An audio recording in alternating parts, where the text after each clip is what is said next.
Hello, everyone, and a warm welcome to today's webinar. I can still see that some people are still joining the webinar, so I'm going to wait another couple seconds. All right, it's 1 minute past 10, and today's webinar will start now. So today's topic is going to be conservatory and building controls. We're going to talk mainly about the selection of the products and also the installation. First of all, a couple words about myself, a super quick introduction. My name is Bastian and I will be your speaker today.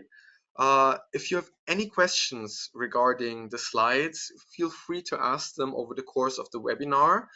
This webinar is live, so I'm here in real life. You can ask me whatever you would like to ask. I also have my colleague Frederick Riedel with me, so if I need some assistance with some technical questions, we have an expert right with us. My responsibilities within Elsner Elektronik, I'm one of the managing partners and also part owner of Elsner Elektronik. Let's dive into today's learning goals. So after today's webinar, you will be able to, first of all, select the right control for your project. Next up, you learn how to expand the control system via radio frequency technology. Next up, we're going to discuss how to correctly install the weather stations and the control devices. Let's have a look at today's agenda. First of all, we're going to have a look at the overview of our control systems. Next up, we're going to check our ventilation units. After that, we're going to talk about our radio frequency accessories for extensions of existing systems. Very interesting topics. Next up, we're going to have a look at the installation and the special case of the group control. In the end, we're going to discuss several use cases and make some very, I would say, exact real-life examples on when to use Elsner Elektronik products. All right, let's dive right into the content. So we start with our smallest devices. First of all, this is actually one of our best-selling devices ever we have within Elsner. It's a very simple device for shading control. So we can detect the temperature, precipitation, meaning rain, and the wind speed and the brightness. We also have the radio control unit with an integrated temperature sensor. So what's very special about this device is that you actually have a relay contact within the outdoor sensor. So you can connect the shading control engine directly to the sensor, which is a huge benefit for a small application. So if you have a single family house and they have, for example, one awning, this is the control panel to go. Next up, we have the RXA 230 volts, and this one is a similar device, but only for the window control. Next up, we have the Selexa 2.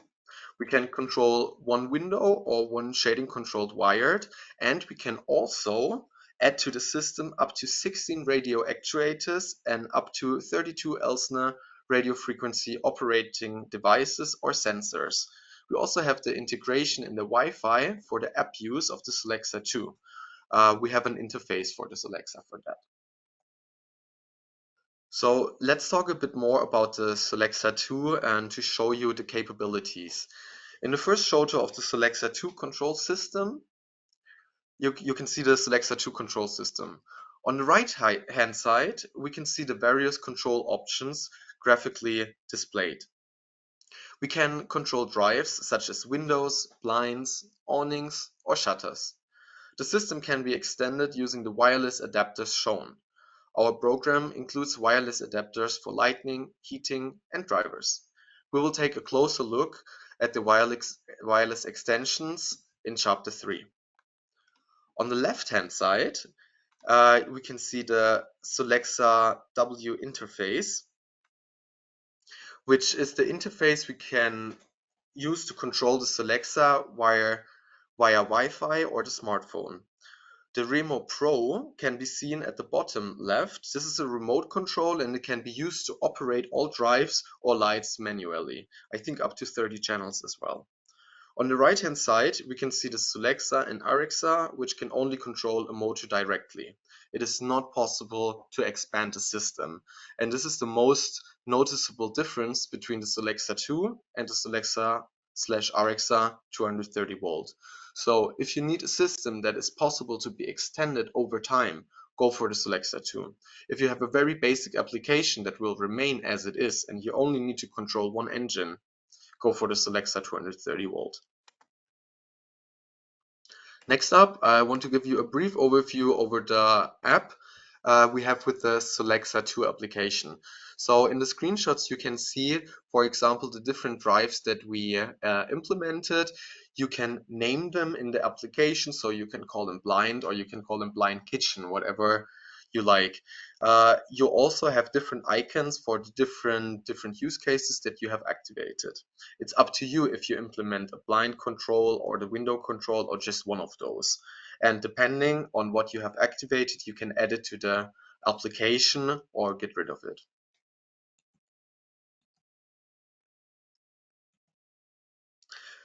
Here you can see the alarm notifications that we have implemented in the Solexa 2 application.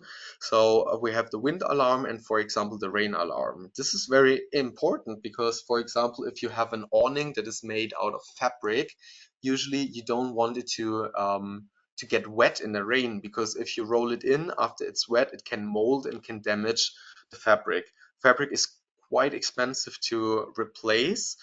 So the rain alarm is a very, very useful functionality. Also the wind alarm, of course, if we're talking about safety, awnings can break if the wind is too high, and it can hurt people that are positioned below the awning. So the wind alarm is a very, very crucial security aspect that we have implemented in our environmental sensors. Um, Next up, we will start with the overview of the bigger Elsner control panels. Before we dive into that topic, I will make a super quick break and give you the possibility to ask some questions. Just a quick reminder, today's webinar is live, so feel free to use the comment section on the top right to ask some questions. I will make a quick pause, check if there's any questions, and I'll be back with you in a second. All right, I don't see any open questions, so let's continue with our presentation. So next up we have the Elsner control panels. First of all, we have the WS1000 Connect.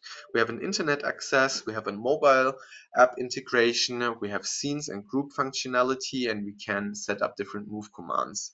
We also have an SD card functionality where we can put some storage data in the device itself. We have it available with 4, 6, and 8 driving outputs, and the indoor sensor we have for external installation, so it can be in another measurement point, which is quite useful to have mixed values.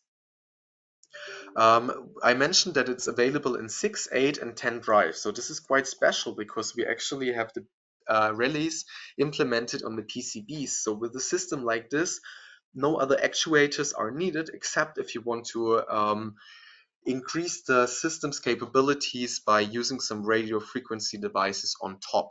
But what's really special about these devices is that you don't really need the actuator, since you have the relays already implemented on the PCB itself. Next up, we have the WS1000 Color style. This one does not have the internet functionality, but is also available in 4, 6, 8, and 10 drive outputs.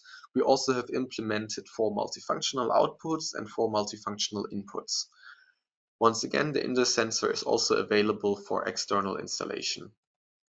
Next up, we have the WS1 Color style without internet functionality, and it's available in 0, 1, 2, 3, and 4 drive outputs. Now you might ask yourself, why is it available in 0 drive outputs? How does that make sense? That makes sense if you only want to increase the system's capabilities with radio frequency devices. Next up, I have a quick comparison table that can be also found in our web shop and on our web page. in case of doubt which system to choose. I think this chart is very self-explanatory, so I will go over it very briefly, and we can hop into the next topic. I would love to show you the W1S1000 Connect application that you have with the WS1000 control panel. So this can be used by your customer, for example, to control the control panel's capabilities with a mobile phone application as well. As you can see in the first screenshot, you can get the environmental weather data. So for example, if there's a rain alarm or not, how much brightness you can see, the wind force, outdoor temperature, indoor temperature, and we also have included an air humidity sensor in the external sensor that is part of the WS1000 package. You, of course, can select the different drivers and you can control the drivers manually with the mobile application. So we already finished the first chapter of today's webinar. Once again, if you have any questions, feel free to ask them. I love webinars when they are as interactive as possible. So I think it's good if you use the opportunity to ask us some questions. Feel free to use the chat functionality. Let's hop into the next topic. So if an external ventilation unit is to be switched on or off via temperature or humidity or via a time program, this can be done via the multifunction outputs of maximum 2 ampere of the controls. This can be done by every control panel that I presented to you except of the Solexa, RXA and the Solexa 2. So if an external ventilation unit is including supply air flaps, and it is to be controlled via the temperature and humidity via a program, an RF VM is required. The fan can be controlled from 80 to 230 watts in 8 different steps. So this is actually what you need if you want to have really smart ventilation depending on humidity or temperature values. Next up, we're going to dive into the radio frequency accessories. Let's have a look at the overview of the radio remote controls. First of all, we have the Remo 8, which is a radio handheld remote control with up to 8 channels. As you can see on the device itself, it's very straightforward. So you have the up and down and stop functionality. You can do on and off, plus dimming. Channels you can switch with a plus and minus. For the direct operation of the ventilation unit, relays and dimmers, and motor control units, the Remo 8 can be used. For operating the drives and the devices on the building control system, this one can be used as well. Next up, we have a little bit, I would say, more modern version, which is the Remo Pro, which is also a handheld device, but with a touch control panel. So you can configure up to 32 channels and it can be used with wireless actuators. So 8 channels can be used with a control unit. You have the similar functions like up, down, stop, on, off, and dimming. For the direct operations of the ventilation units, relay dimmers and motor control units can be controlled. For the operating the drives and devices on the building control systems, also the Remo Pro can be used. Let's have a look at the overview of the Elsner radio control modules. First, we will start with the relay that can be used for two-stage heating. Next up, we have a radio frequency actuator that can be used for one drive, for blind, for example. Next up, we have a radio frequency dimming device that can be used for a LED group. Next up, we have a dimmer for one or also for a LED group. Here I have you the comparison overview once again, similar as we had with the control units.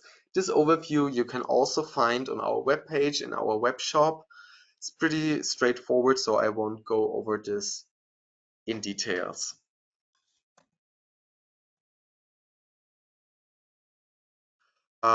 Here is just a very complete list about the other radio frequency accessories. If you have some questions about those, I think it would go too much into detail if we discuss them too detailed in today's webinar. If you have some questions for those, I will share my email address in the end of the webinar, so you can ask some more detailed questions afterwards. All right. Let's have a look at the installation of the weather station, especially the correct installation. So we have different types of weather station. In this picture, you can see the P04i GPS. The weather station can be attached directly to a pole, as you can see on the picture, or on the roof with a clamp. Likewise, the weather station can be mounted directly on a facade. Here it must be noted that depending on the wind direction, the weather station is located in the draft shadow of the facade. Therefore, mounting on the facade makes only sense if the shading sits on the same facade. Furthermore, the weather stations can be mounted and set off from the facade with the help of a mounting arm.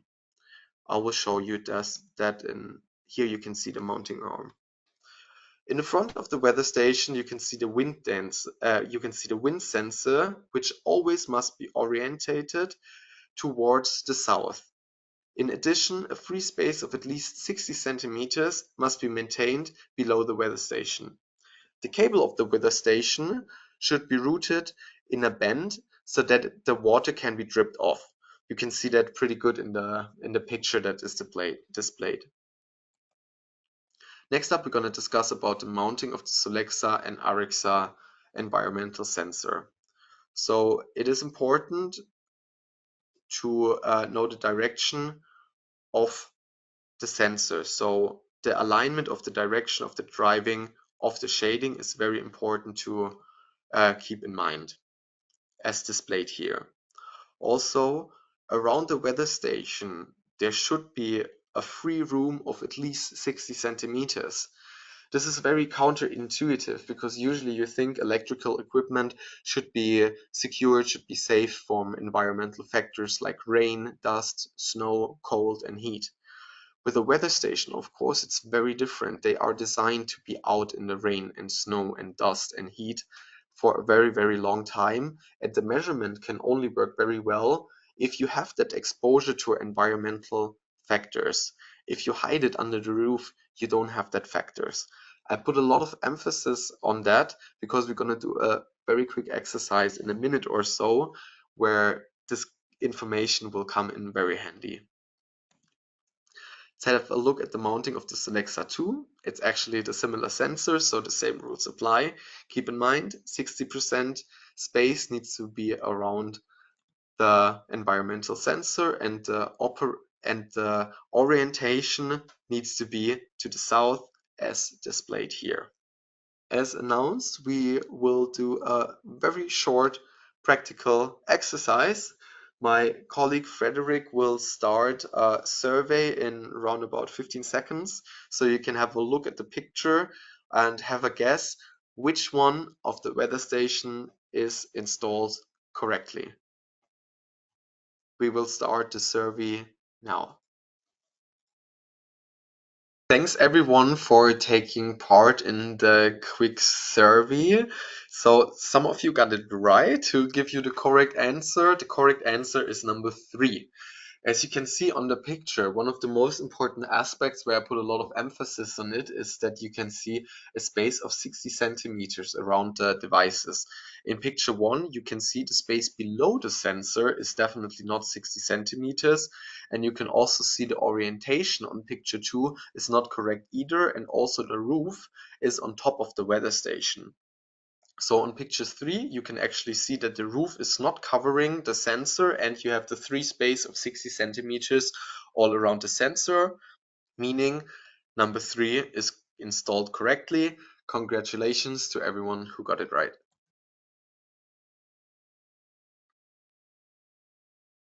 Just a quick summary on why installation number 3 has been correct. Okay, let's have a look at the connection diagrams that we have prepared for today's webinar. So it's pretty straightforward. In the connector 1, you have the connection for the drive. In number 2, you have the 230 volt power supply. And in number 3, you have the programming button. So connection of the Solexa is very straightforward. A radio connection to the control panel. We have actually prepared many YouTube videos for this, so feel free to check out our YouTube channel. The installation for the Solexa 2 is actually very much the same. One for the connection of the drive, two for the 230 volts power supply, and three for the programming button. Next up, it will be a little bit more difficult, I would say, but still not overly complicated. The connection of the WS1000 Connect looks as followed. I think it's pretty self-explanatory, so I don't think we have to go over this in detail. I will either way wait a couple seconds so you can have a look at the installation schematic. You can see the different numbers and of the outputs and what the connectors are used for. All right.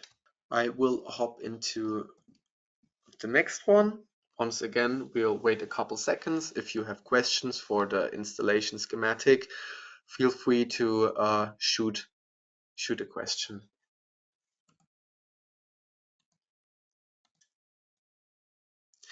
Here we have the installation schematic for the WS1 color/style. All right. Next up, we have the special case group control with parallel operations of the drive.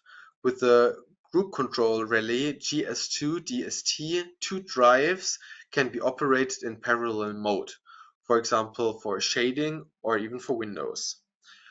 On one control output as a group, the cascading is possible, a serious connection of several devices. Only necessary if drives are not suitable for parallel drives. Also, the rating is IP45 54, sorry, so it can be installed outside as well. Let's jump into the use cases.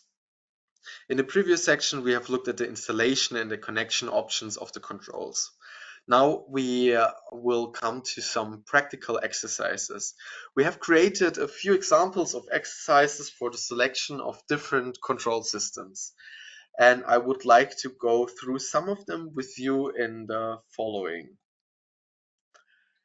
In our first example, we want to use one awning and three blinds. The question is, which Elsner control panel can we actually use for this use case?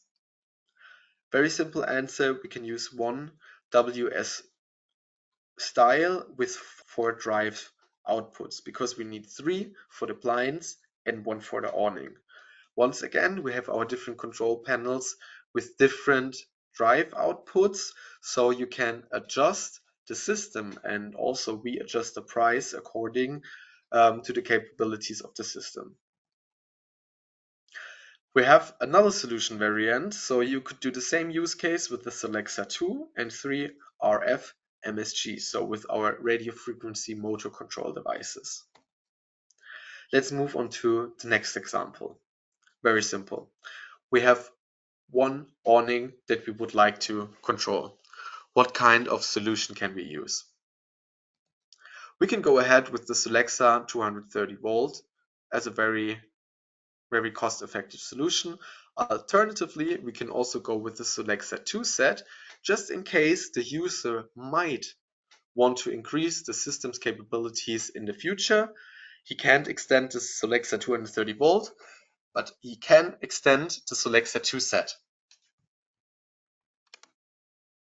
Let's move on to the next use case. In this example, we would like to control 2 windows and we want to control the windows as a group. Also, our motor is not suitable for parallel drive. So for this, we will use the RXA 230 volt and a group relay that I presented you earlier for the group control. It's the 1GS2 DST. Alternatively, we can fulfill the same use case with Solexa 2 set and once again with 1GS2 DST. Next up, we have a more extensive use case, I would say. It's quite a sizable conservatory and we would like to control 2 awnings, 4 blinds and 4 windows. For this one we can use WS1000 10 color style. The 10 in this case accounts for 10 driving outputs, meaning we need 2 for the awning, 4 for blinds, 4 for windows, equals 10 outputs, meaning we will need the WS1000 10. Next up, another example. We would like to control 2 awnings, 3 blinds, and 1 window. We have 2 different options here. Either way, we can use the WS1006 color style, because in this case, we only need 6 driving outputs. And another solution would be the WS1 color style 4 plus an extensions of 2 radio frequency models. Next up, we have another use case. First of all, the customer needs an awning and 3 blinds. In addition, he would like to control a dimmable LED lighting. After that, the customer would like to additionally control and manually operate a window in his office. So he would like to increase his system's capabilities, as mentioned earlier. After that, he has the idea that he would like to turn on an indoor fountain on and off, and he would like to control all of that with an Elsner control panel. He can do all that. He will need one WS1 for color style plus 1 radio frequency dimming actuator. He can do the same with another solution. He can use 1 radio frequency motor control device, 1 remote control, and the third solution is that he can use a multifunctional output for accomplishing this kind of special use case. We are already at the end of today's presentation. I thank you all for joining. I will stay in the call for another couple minutes. So if you have some questions, feel free to ask them. And yes, that's about it from my end. We have recorded today's webinar, so the recording can be found on our website under the tag Elsner Academy. Also, it can be found on our YouTube channel, and everyone that has been registered for today's webinar will receive an email with the PDF file of today's presentation if you want to revisit today's content. Also, we will send you the link to the recording, so if you want to listen again to what we explained today, you can do so at your own time. And another favor that everyone in the audience could do for us, Elsner Academy is still quite a new topic for us. We're doing this since around about 1 year, and we're learning from every webinar to the other one. We want to become better. We want to offer the best digital education services for our products for you guys. So we will also send out some feedback forms. It would be awesome if you would send those feedback forms back. Be brutal with your critique. That's the only way we can be better. Of course, we are very, very happy about some nice words as well. But most importantly, if you have any ideas how the Elsner Academy can become a better academy, please feel free to share with us. We are very interested in your input. Also, you can see my email address if you want to get in touch with me. Feel free to shoot me an email. And yes, that much from my end. I will stay another couple minutes in case there are some questions coming up, and I'll be back in a second. All right, I didn't receive any questions. So once again, thank you for attending today's webinar. And yes, that's about it from my end. I wish you a most successful remaining week and hope to catch up with you guys soon. Bye bye.